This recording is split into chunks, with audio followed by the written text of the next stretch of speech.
Assalamu alaikum ji and Eid Mubarak. Welcome to another series of or another video in our series of lectures on the CSS exam. I'm sorry जी थोड़ा अर्सा हो गया आप सबसे गपशप लगाए हुए रमज़ान था. There were a few personal commitments, a few challenges sadly on the personal side, but in this video hopefully I will be touching upon things that many of you were very eager to talk about, and that is how to prepare Pakistan affairs, how to prepare current affairs, and most important, how to write the perfect answer in the exam to get the most marks. तो हम इस video को जी 3 parts में divide करेंगे. पहला part हमारा Pakistan affairs पे होगा, दूसरा पार्ट हमारा करंट अफेयर्स पे होगा, और तीसरा पार्ट हमारा होगा कि एग्ज़ाम को टैकल आपने कैसे करना है. Hopefully by the end of this video you'll have a good sense of how to prepare these subjects and how to write an answer that fetches you very good marks. And here what I'll say is कि अगर आप मेरी DMC भी देखें आप note करेंगे कि मेरे कंपल्सरी सब्जेक्ट्स में बाकी सब टॉपर से बहुत ज़्यादा मार्क्स हैं, अच्छे मार्क्स, रीजनेबल मार्क्स आए हैं सारे सब्जेक्ट्स में. और ऑप्शंस मेरे हिट हुए थे as the phrase goes, international law, US history, environmental science, सब लो स्कोरिंग रहे थे. उसके बावजूद अल्लाह ने करम किया और एक अच्छी पोजीशन दी, और उसकी रीज़न यही थी कि मैंने एक टेक्निक यूज़ की थी एग्ज़ाम में आंसर अटैम्प्ट करने में, विच आई थिंक हेल्प मी और help my answer stand out. तो वो मैं आज आपसे शेयर करूँगा और मैं चाहता हूँ आप वो टेक्निक को फॉलो करें, उस टेक्निक पे बिल्ड अप करें, और ताकि इंशाल्लाह आप लोगों के भी अच्छे मार्क्स आएँ. Okay, let's jump straight into it. पहली चीज़ पाकिस्तान अफेयर्स. अब पाकिस्तान अफेयर्स जो है ना जी, उसका सिलेबस आगे जाके हमने फर्दर 3 सेक्शंस में डिवाइड करना है. Pre partition, post partition and contemporary issues in Pakistan affairs. अब काफ़ी लोग कहते हैं जी हिस्टोरिकल कॉम्पोनेंट नहीं करना चाहिए, प्री पार्टीशन ना करें, पोस्ट पार्टीशन ना करें, सीधा कंटेम्प्रेरी करें. आपकी चॉइस है जी, लेकिन मेरा रिकमेंडेशन ये होती है कि CSS एग्ज़ाम एक अनप्रडिक्टेबल एग्ज़ाम होता है, तो we should cover as many bases as possible. तो मैंने तो जी प्री पार्टीशन पोस्ट पार्टीशन की थी, और मैं रिकमेंड करूँगा आपको कि आप भी करें. प्री पार्टीशन में जी आपने ये करना है कि जो बुक मैंने आप लोगों को रिकमेंड की थी ना previous video, track to Pakistan, I think वो सबसे अच्छी बुक है, और उसकी रीज़न ये है कि उसमें मटेरियल बहुत ज़्यादा है. देखें, जब आप पे 20 मार्क का सवाल आ जाएगा ना एग्ज़ाम में कि 3 जून प्लान पे लिखें, तो you need material for that. चाहे आपका जितना भी एनालिसिस हो, आपको याद होना चाहिए 3 जून प्लान में मेजर पॉइंट्स क्या थे, किस डेट पे आया, मेजर प्लेयर्स क्या थे, और वो सब वो बुक आपको प्रोवाइड करती है. इनफैक्ट खाली ये सब प्रोवाइड करना नहीं करती, वो आपको कोटेशंस भी दे देती है, वो आपको एनालिसिस भी प्रोवाइड कर देती है, उस ज़माने के लीडर ने क्या कहा, किसी और ने क्या कहा, और वो आप एग्ज़ाम में लिख लें तो आपको उसके मार्क्स मिल जाते होते हैं. So I recommend track to Pakistan as the book for that. अब जब आप प्री पार्टीशन कर रहे हो जी, तो when you are studying a particular topic, I think the book starts from the war of independence और the fall of the Mughal empire. अब मुझे याद नहीं सही था, but let's say it starts from the war of independence. ठीक है जी. अब जब आप उसको पढ़ रहे हो ना, तो आपने एनालाइज करना है कि what are the kinds of questions that the examiner can ask from me from this particular topic. Let's brainstorm now. आए हम मिल के brainstorm करते हैं. अच्छा जी, वॉर ऑफ इंडिपेंडेंस, कॉजेज़ हो सकती हैं वॉर ऑफ इंडिपेंडेंस की, इम्पैक्ट ऑन मुस्लिम्स हो सकता है, impact on the Pakistan movement हो सकता है, impact on British Muslim relations हो सकता है. ये 4-5 एंगल्स हैं, इससे ज़्यादा भी हो सकते हैं. आप पास पेपर्स खोलेंगे, आई एम श्योर आपको और भी मिल जाएंगे, but you get the gist of what I am saying. तो ये 4-5 जो एंगल्स हमने आइडेंटिफाई किए हैं ना, अब जब हम उस टॉपिक को पढ़ रहे हैं, we have to make sure that we covering those particular angles. Let's say जिस तरह causes of war of independence, जो भी कॉजेज़ हैं, इकोनॉमिक, पॉलिटिकल, सोशल. देखिए, अब यहाँ पे अक्सर मेरे से लोग बात करते हैं और कहते हैं जी हमें मटेरियल नहीं मिलता, हमें ब्रेनस्टॉर्म नहीं किया जाता. ब्रेनस्टॉर्म करने का जी एक सिंपल सा तरीका है, कोई फैंसी चीज़ मैं आपको नहीं बताऊँगा, वो टेक्निक बताऊँगा जो मैंने फॉलो की. बस ये डब्ल्यूज़ लगाएं, what, how, when, why, where. एक ये मेथड फॉलो करें, और दूसरा एक 360 डिग्री अप्रोच करें. अब जिस तरह आप वॉर ऑफ इंडिपेंडेंस कहते हैं, what was the war of independence, when did it occur, why did it occur, how did it occur, where did it occur. अब खाली अब वेयर ही अगर ले लेंगे ना, उसका एनालिसिस कर लेंगे, तो आपके 3 पेज निकल आते हैं. वेयर कहाँ निकला, मुस्लिम डोमिनेटेड था कि नहीं, सिख डोमिनेटेड था, रानी ऑफ झांसी का क्या रोल था. देखिए, वेयर में खाली इतनी बातें निकल आई. हु में फिर आगे निकल आता है, व्हेन एक और चीज़ निकल आती है, when itself is an entire section, right. कि अभी 1857 में क्यों हुआ, 1877 में क्यों नहीं हुआ, 1905 में क्यों नहीं हुआ, 1840 में क्यों नहीं हुआ, 1750 में क्यों नहीं हुआ. समझ रहे हैं ना आप. तो ये देखें, जब आप ये डब्ल्यूज़ लगाएंगे और जब आप एक 360 डिग्री लेके अप्रोच करेंगे टॉपिक को, आपको खुद ब खुद मटेरियल मिल जाएगा. Now let's see what I mean bye 360 degree approach. फ़र्ज़ करें हम आ रहे हैं causes of the war of independence पे. देखें 3-4 मेजर क्या हेडिंग्स होती हैं, economic causes, political causes, social causes, cultural causes, religious causes. अब देखिए हमने जब 360 डिग्री सोची, हमने सोचा क्या क्या चीज़ें हो सकती हैं जो एक पर्टिकुलर सिविलाइजेशन या सोसाइटी में हॉस्टिलिटी इंस्टिल करें। नेचुरली सबसे पहले इकोनॉमिक, सेकंड पॉलिटिकल, तीसरी सोशल, क्या फ़ीमेल राइट्स पे क्वेश्चन हो रही थी, क्या ट्रेडिशन क्वेश्चन हो रही थी, चौथी कल्चरल, क्या मुसलमानों का कल्चर किसी तरह अंडर अटैक था, एजुकेशन अंडर अटैक थी, पांचवा रिलीजन, क्या रिलीजन अंडर अटैक था, कोई इस्लाम पे इम्पैक्ट हो रहा था, मदरसास क्रिटिक हो रहे थे, क्या हो रहा था उस टाइम पे। देखिए जब हम इस तरह सोचते हैं ना तो हमें ऑटोमेटिकली मटेरियल मिलने लग जाता है। अब आप सोचें अगर आप खाली ये 5 कॉजेज़ ही दे देंगे, उसके ऊपर what, why, when, how, where, whom, impact, conclusions, way forward, जब आप सारी ये चीज़ें कवर कर लेंगे, आप कैसे 20 मार्क आंसर नहीं लिख सकते। You understand what I am saying, right? तो इस तरह हर टॉपिक को आपने एनालाइज करना है, देखना है कि मेरे से एग्जामिनर इस टॉपिक में से चाह क्या रहा है, और क्या क्या एंगल्स आ सकते हैं। आई एम सॉरी जी, मेरी ग्लासेस में थोड़ी वो आ रही है, ग्लेयर आ रही है, but you just have to bear with that.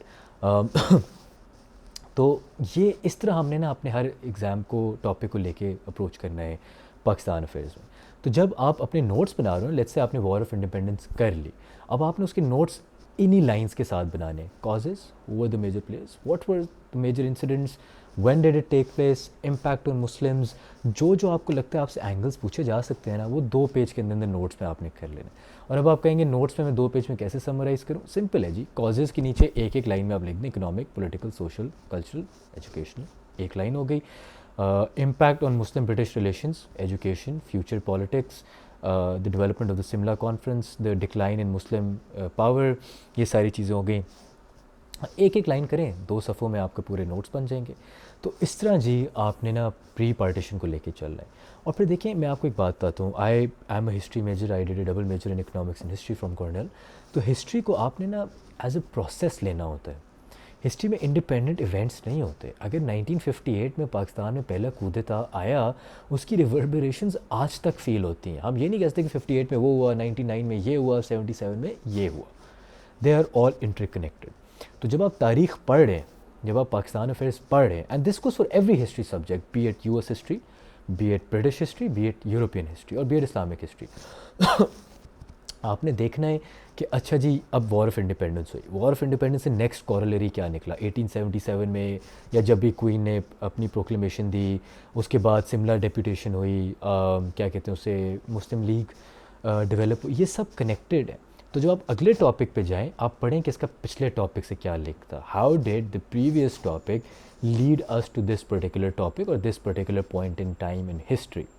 This is how you connect the dots, this is how you build analysis. जिस तरह फ़र्ज़ करें 1905 में ही एक तरफ सिमला कॉन्फ्रेंस क्यों हुई, सिमला डेपुटेशन क्यों हुई, एक तरफ आपकी मुस्लिम लीग क्यों बनी, मुस्लिम लीग ढाका में क्यों बनी, सिमला डेपुटेशन जो थी वो आपकी माइनॉरिटी प्रोविंसेस क्यों लेके गई। समझ आ रही है? ये आपने डॉट्स कनेक्ट करना शुरू करना, you have to start to think along these lines, ताकि जब एग्ज़ाम हो you can give this analysis. 1905, a seminal year in Muslim political conscience, the Simla Deputation, the Muslim League, conflicts within Muslim community, ठीक है, question mark, आगे फिर अपना analysis दें। समझ आ रही है ना आपको? अब देखिए ऑटोमेटिकली जब आप ये बातें करेंगे तो कितना अच्छा आपका एनालिसिस बिल्ड होना शुरू हो जाएगा, कितना एक मैं कहूँगा 360 अप्रोच आपकी बिल्ड होगी, and the examiner will be forced to give you marks. ठीक है जी, तो प्री पार्टीशन इस तरह तैयार करें। इसी तरह पोस्ट पार्टीशन के लिए जी जो बुक मैं रेकमेंड करता हूँ ना, वो ये है इयन टैल्बो की पाकिस्तान न्यू हिस्ट्री। एक मॉडर्न हिस्ट्री भी है, लेकिन मुझे न्यू हिस्ट्री ज़्यादा पसंद आई थी।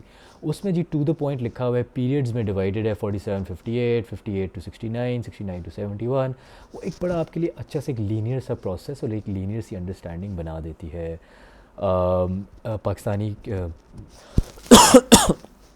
सॉरी जी पोस्ट पार्टीशन हिस्ट्री की। तो उसको देखें, उस बुक को, छोटा सा है, इतनी ज़्यादा, आई थिंक 150-200 पेजेस की बुक है, वो आप पढ़ें ताकि आपको पोस्ट पार्टीशन हिस्ट्री की समझ आ जाए। लेकिन जब आप वो पढ़ रहे हो, अगेन आपने देखना है कि सब चीज़ें कनेक्टेड कैसे हैं। How did 58 lead to 69, how did 69 lead to 71, how did 71 lead to 77, how did 77 lead to 88। ठीक है, जो जो मेजर पीरियड्स हैं, ईपॉक्स हैं in Pakistani history, that should be on your finger tips. आपको पता होना चाहिए कि अगर बेनज़ीर भुट्टो 88 में आई तो उससे पहले ज़िया-उल-हक के एरा ने किस तरह पीपीपी को इम्पैक्ट किया और ये सारा कुछ किया, ठीक है।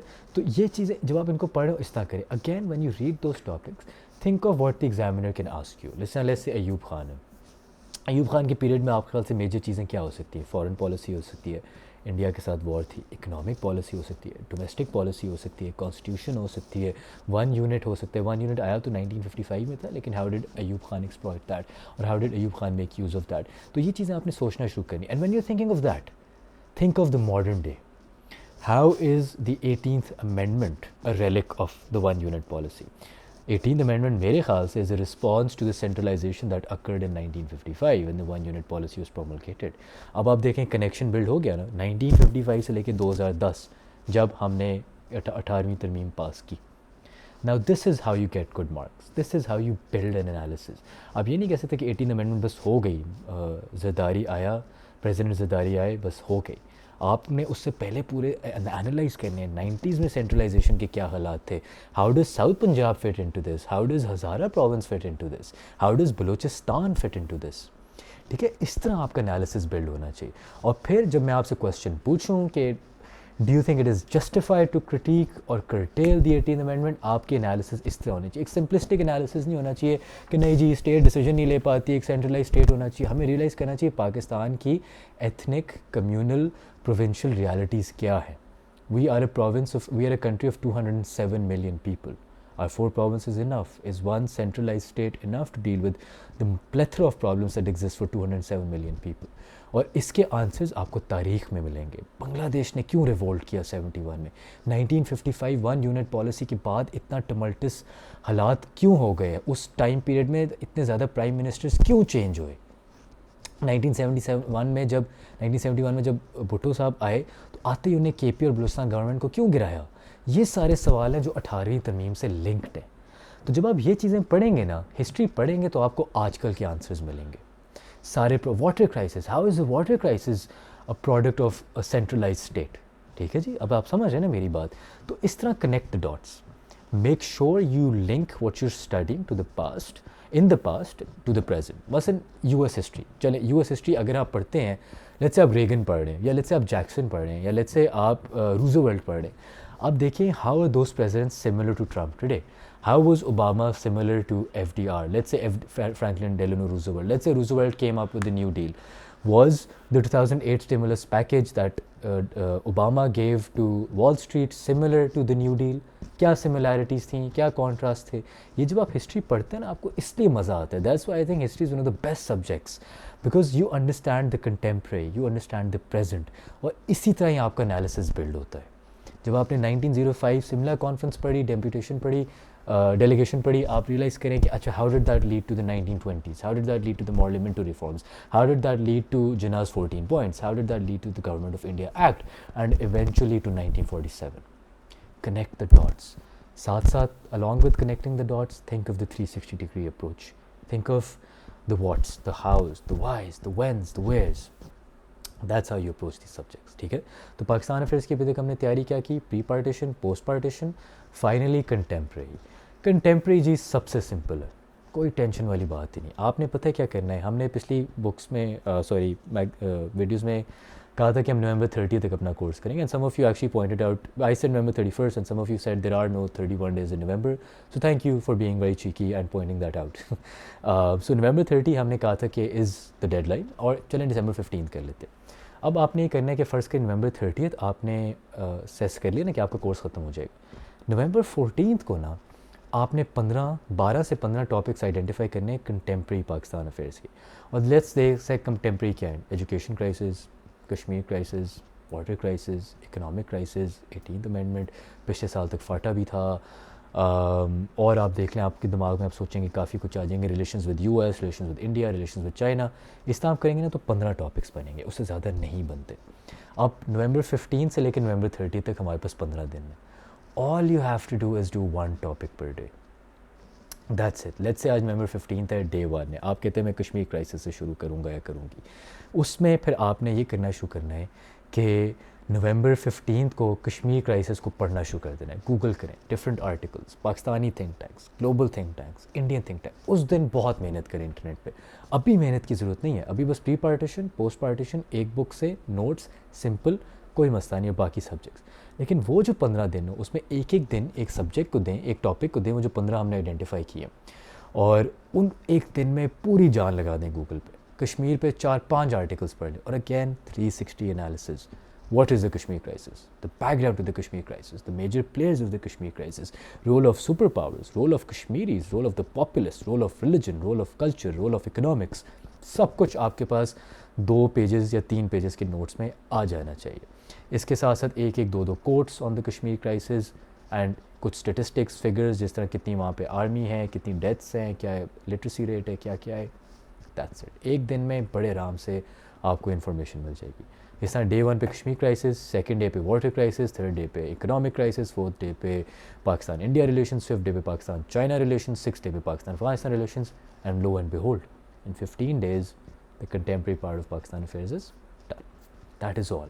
कोई कॉम्प्लिकेशन नहीं लानी, कोई मुश्किलात नहीं लानी, बस ये करना है अच्छी सोर्सेज ढूंढ लें। काउंसिल ऑफ फॉरेन रिलेशंस है, ब्रुकिंग्स इंस्टीट्यूशन है, हटसन है, पाकिस्तान में IPRI है, ISSI है, जिना इंस्टीट्यूट है, ये चीज़ें यूज़ करें, ये अच्छी सोर्सेज यूज़ करें। जो लोकली पब्लिश मैगजीन्स होती हैं जी, I am not particularly in favour of them, but it's your call, if you find good material them go for it. मैंने नहीं यूज़ की थी वो, मैंने ख़ुद नहीं वो यूज़ की थी, मैंने ज़्यादा जो आपको सोर्सेज बताए मैंने ये यूज़ की थी। दैट्स इट जी। देखिए इतनी सिंपल तैयारी पाकिस्तान अफेयर्स की, उन 15 दिन में आपके इतना ज़्यादा मटेरियल आ जाएगा कि आप कहोगे यार मैं इसको रिप्रोड्यूस कैसे करूँ। ठीक है जी। So this is how you will prepare Pakistan affairs. अब सेकंड चीज़ है करंट अफेयर्स। करंट अफेयर्स की जी तैयारी, again people tend to make mess out of it. Again आप मेरी DMC देखेंगे, अल्लाह का शुक्र है बाकी टॉपर से अच्छे मार्क्स मेरे आ गए करंट अफेयर्स में। उसमें भी जी मैं आपको एक सिंपल चीज़ बताता हूँ, रोज़ का डॉन पढ़ें, हफ्ते में 1-2 दिन अल जज़ीरा गार्डियन पढ़ें, महीने में कुछ दिन फॉरेन अफेयर्स के जो पर्टिनेंट आर्टिकल्स हैं वो पढ़ें। अभी के लिए सिर्फ ये करें। मैंने तो जी यकीन करें एक दफ़ा भी डॉन का आर्टिकल निकाल के उसकी समरीज़ करके अंडरलाइनिंग करके साइड पे एक थद्दी नहीं बनाना शुरू की थी। वेस्टेज ऑफ टाइम है जी, पॉसिबल ही नहीं है कि आप आखिरी 10 दिन में जाके वो आर्टिकल स्किम थ्रू कर रहे हो। Not possible at all. इन बखरे कामों में ना पढ़ें, कीप इट सिंपल।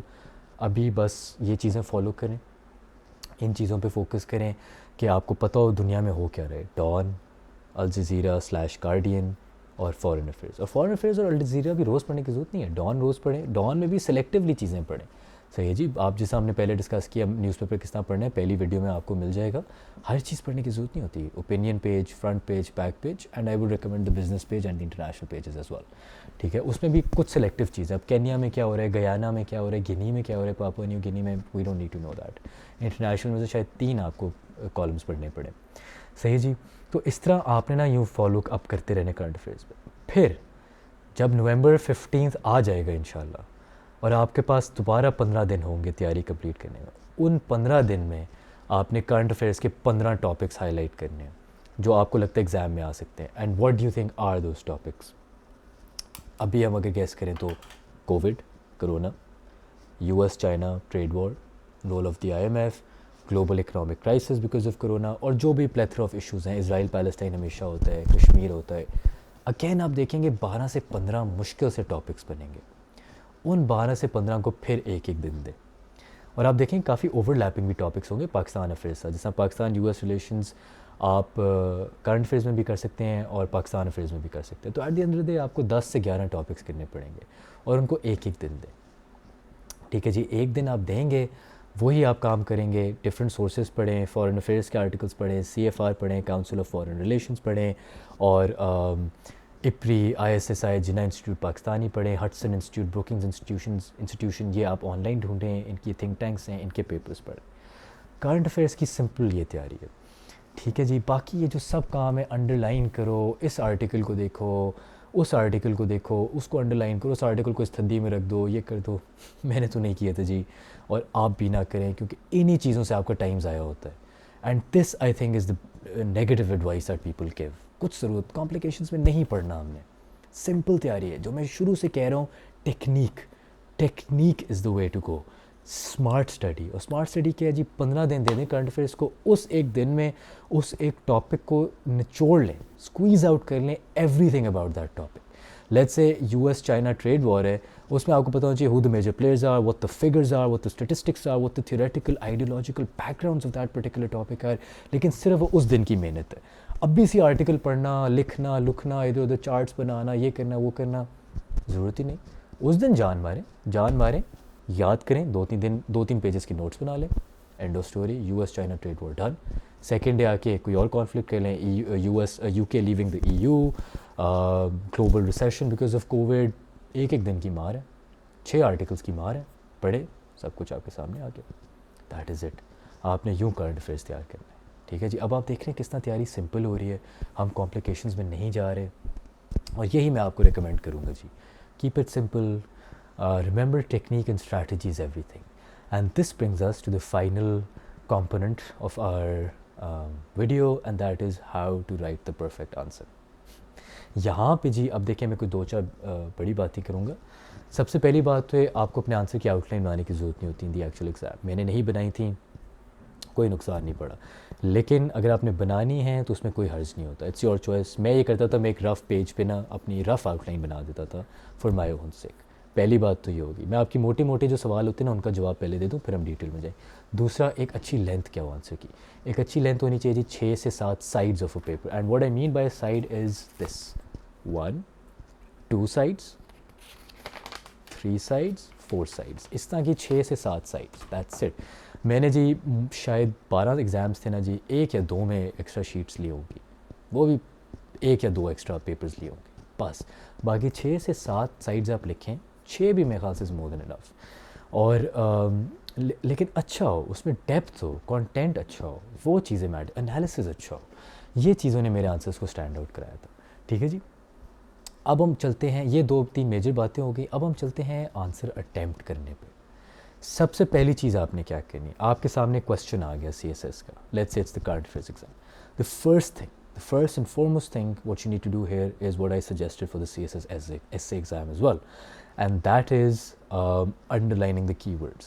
जो लोग ऑलरेडी अपीयर हो चुके हैं जी, और जो लोग अभी अपीयर होंगे इंशाल्लाह, आप लोग नोट करेंगे कि जो एग्ज़ाम होता है, जो क्वेश्चन होता है, उसमें कभी एक चीज़ नहीं पूछी जाती, हमेशा 2 या 3 चीज़ें पूछी जाती हैं। What are the causes behind the US-China trade war and how can that impact the global economy? अब देखिए इसमें 2 चीज़ें आ गई, causes and impact, कभी एक चीज़ नहीं आएगी। तो आपने सबसे पहले क्वेश्चन में अंडरलाइन कर लेना है कि मेरे से सवाल मांग क्या रहा है। जब आप वो अंडरलाइन कर लेंगे, आपको ऑटोमेटिकली स्ट्रीमलाइन होना शुरू हो जाएगा आंसर, ठीक है जी।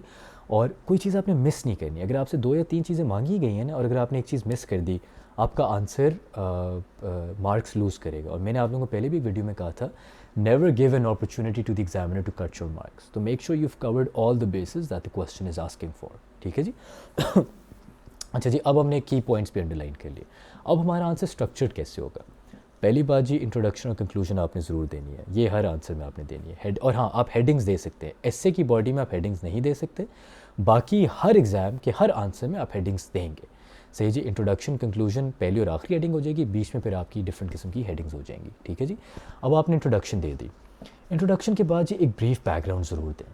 देखिए, अब मैंने अगर आपसे US चाइना ट्रेड वॉर की बात करनी है, अगर मैं आपको एक ब्रीफ बैकग्राउंड ही नहीं दूंगा, मैं आपको बताऊंगा ही नहीं क्या है, तो how will we get to the analysis part? तो एक आधे सफ़े में, जस्ट हाफ अ पेज, एक अच्छा सा ब्रीफ बैकग्राउंड दे दे। Why are the US and China undertaking a global trade war at the moment? Is it because of Trump? Is it something more sinister, something more in depth?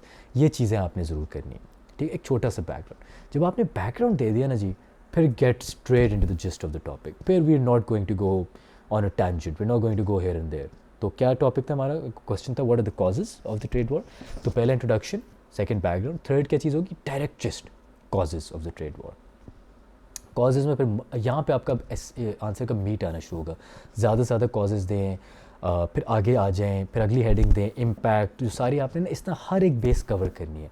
आपके answer में हर एक चीज़ आनी चाहिए, और एक 360 degree approach हो। जैसा let's say अगर कॉजेज़ हैं, तो हमें इकोनॉमिक कॉजेज़ देखने चाहिए, हमें पॉलिटिकल कॉजेज़ देखने चाहिए, हमें हिस्टोरिकल कॉजेज़ देखने चाहिए, हमें जियो पोलिटिकल कॉजेज़ देखने चाहिए। समझ रहे हैं ना आप? अब आप खुद सोचें, जब आप ये सारी चीज़ें सोचना शुरू करेंगे, एग्जामिनर आपके मार्क्स काट सकता है। जब आपने कॉजेज़ 6-7 किस्म की कॉजेज़ दी आपने दे दी, वो कहेगा भाई इसने तो हर चीज़ कवर कर दी है, इसको मार्क्स दो। That's how you go about this, ठीक है। तो फिर कॉजेज़ के बाद आपका इम्पैक्ट आ जाएगा, इम्पैक्ट के बाद मेजर प्लेयर्स आ जाएगा, फिर वे फॉरवर्ड आ जाएगा। एक और चीज़, कोशिश करें हर आंसर में वे फॉरवर्ड दें। जैसा यूएस चाइना ट्रेड वॉर है, वे फॉरवर्ड टू एमिलियरेट और mitigate this trade war. Pakistan US relations हैं, way forward to improve relations. Kashmir crisis, way forward to resolve the Kashmir crisis. ये आपकी हेडिंग हमेशा कंक्लूजन से पहले आनी चाहिए, ठीक है जी। तो कुछ चीज़ें जो इसेंशियल आपके आंसर में हो रही हैं, इंट्रोडक्शन, कंक्लूजन, ब्रीफ बैकग्राउंड और वे फॉरवर्ड, ये 4 चीज़ें इसेंशियल हैं। इसके अलावा जो इनके दरमियान चीज़ें आएंगी वो आपके प्रॉम्प्ट पे डिपेंड करेंगी। And here I wanted to attempt a question with you so that you understand what I mean by all of this.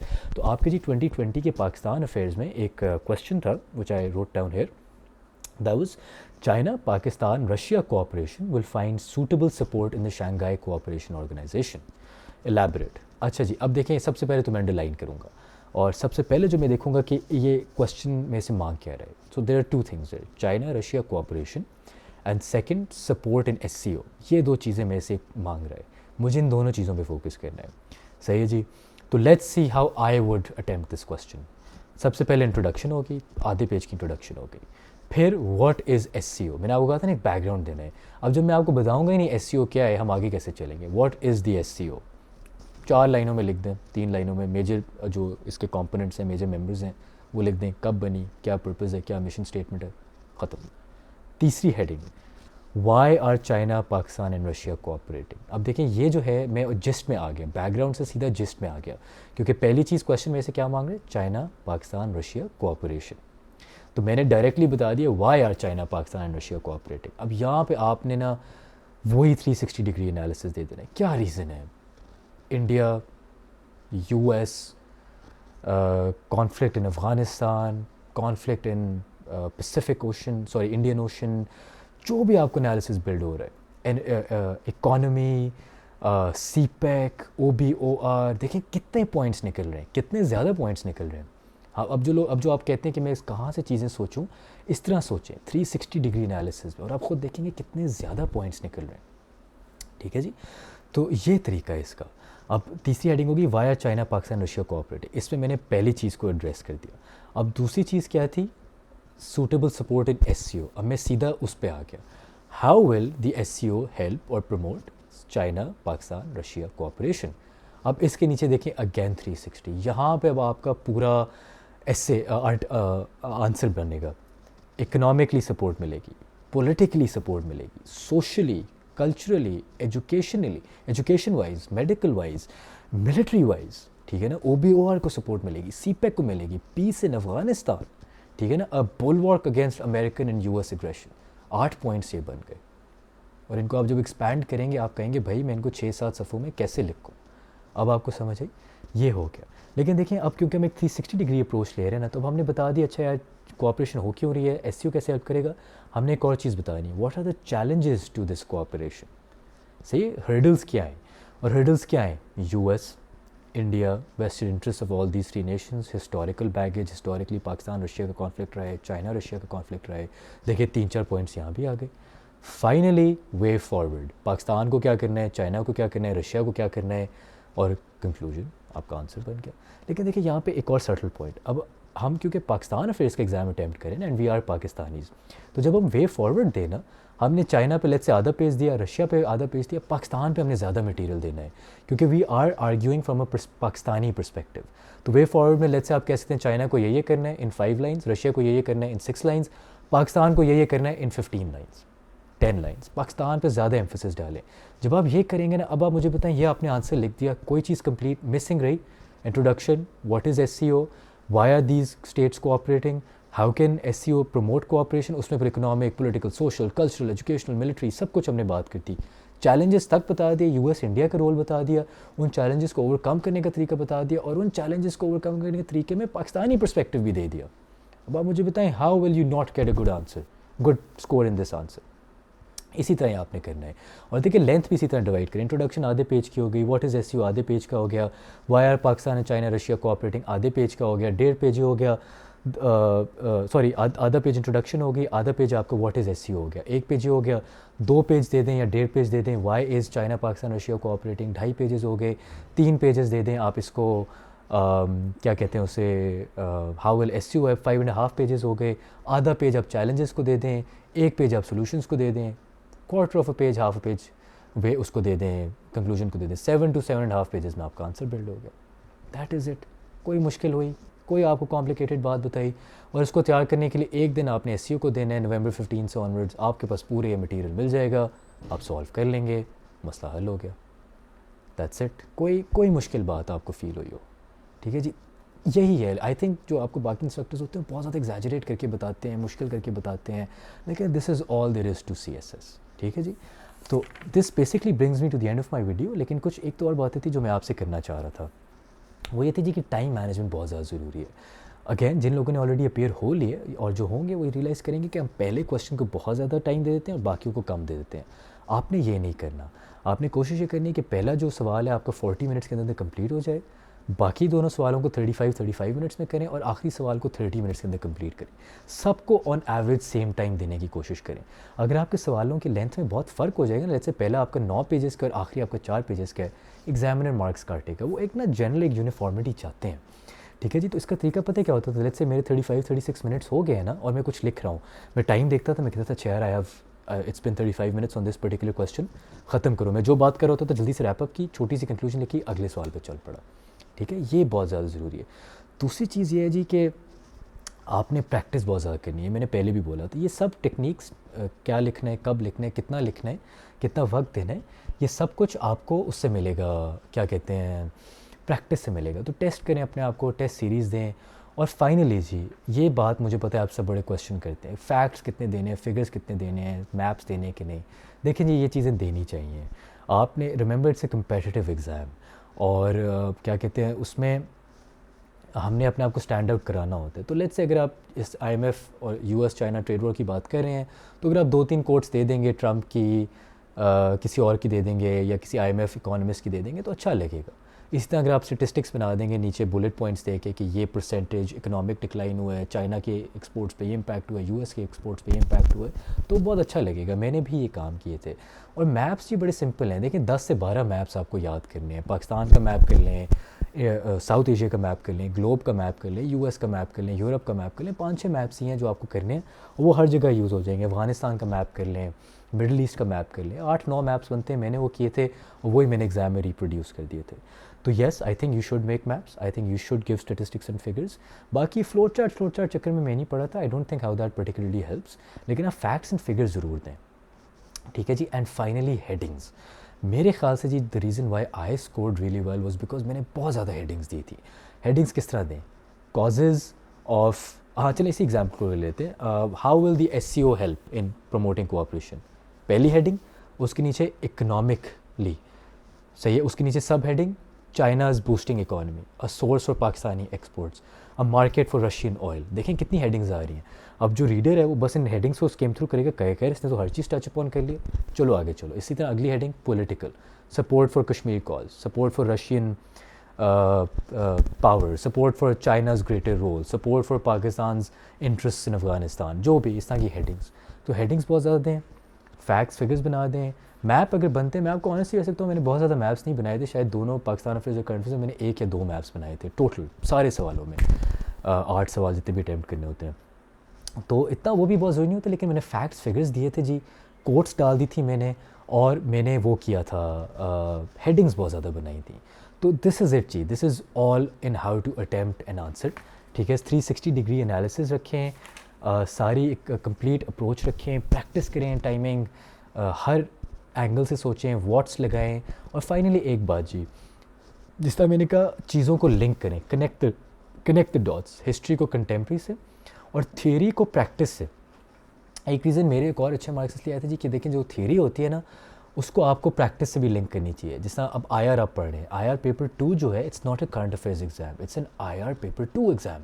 तो लेट्स से अगर वो आपसे कोई चीज़ बात कर रहा है या एग्जामिनर पूछ रहा है, तो उसमें कोशिश करें कोई IR की थियरी डाल दें जो आपने पेपर 1 में पढ़ी हो। इस तरह इकोनॉमिक्स जब पेपर 2 में मेरे से पाकिस्तानी इकॉनमी का पूछ रहे थे, तो मैंने कोई J कर्व का बता दिया, कोई और थियोरेटिकल कॉन्सेप्ट डाल दिया। इसी तरह आप लेट्स से एंथ्रोपोलॉजी पढ़ रहे हैं, एंथ्रोपोलॉजी में मैं ये करता था कि अगर मैंने कोई थियरी पढ़ी, let's say theory on religion या थियरी ऑन कल्चर, में फ़ौरन सोचता था अच्छा पाकिस्तान पे कैसे अप्लाई करते हैं, वो हाँ यार हम भी तो ये करते हैं, जुमा प्रेयर्स ये सर्व करते हैं पर्पज़, ये ऐसे होता है, ऐसे होता है। हमारी दुआ का ये मकसद होता है। तो ऑटोमेटिकली मैं कनेक्शंस बिल्ड करता था। फिर जब एग्ज़ाम में सवाल आए कि how does this particular theory apply और what are the basis of these theories, मैंने उसमें पाकिस्तान की एग्जांपल डाल दी। या कोई क्वेश्चन आया कि what do you see about this particular perspective happening in Pakistan, उसमें मैंने कोई थ्योरी डाल दी। तो इस तरह लेके चलें अपनी चीज़ों को, ठीक है। और इस तरह आपने अपने आंसर्स बिल्ड करने। There is nothing to it. Pakistan affairs की तैयारी आपको बता दी, करंट अफेयर्स की बता दी, आपको आंसर अटैम्प्ट करने की तकरीब बता दी, तरीका बता दिया, आपके साथ एक आंसर अटैम्प्ट भी कर लिया। अब आप इनको प्रैक्टिस करना शुरू करें। You have all the tools required to do well, and I hope you found this video helpful. This just one small announcement for those who are not on our Facebook page. हम लोगों ने अभी एक एस्से assignment checking course शुरू किया था। That prove to be very successful. I think people are very happy with it. और वो बड़ा एक uniquely designed essay checking course था। उसमें खाली हम एस्सेज नहीं चेक करे थे, हम आपको इंडिविजुअल असाइनमेंट्स दे रहे थे और हम आपको रीडिंग्स भी दे रहे थे। फिर उस रीडिंग से आपने आंसर्स ग्लीन करने थे। तो एक काफ़ी कॉम्प्रिहेंसिव और यूनिकली टेलर्ड प्रोग्राम था जो मैंने खुद बनाया था आप लोगों के लिए। तो इंशाल्लाह उसकी हम एक और सीरीज़ करेंगे and you will find that it's very good. I am sure you won't find anything similar to that in the market in every aspect इंशाल्लाह। तो अगर आप if you do choose to join that, I will be happy. अभी हम कुछ हफ्तों बाद उसको इंशाल्लाह शुरू करेंगे और वो मैं खुद ही पर्सनली चेक करता हूँ आपकी assignments and it's all built by myself. तो इंशाल्लाह it will be good for all of you. So that's pretty much it जी। Wonderful talking to all of you again. Eid मुबारक वंस अगैन। आप लोग please अब comments में लिखें कि मैं अगली वीडियो अब किस चीज़ पे बनाऊँ। काफ़ी हद तक मैंने काफ़ी चीज़ें कवर कर दी हैं, but I need you to mention stuff that you would want me to discuss. Till then, I wish all of you the best of health. Stay safe, take care of yourself, take care of yourselves, and inshallah wishing all of you the best. Allah Hafiz.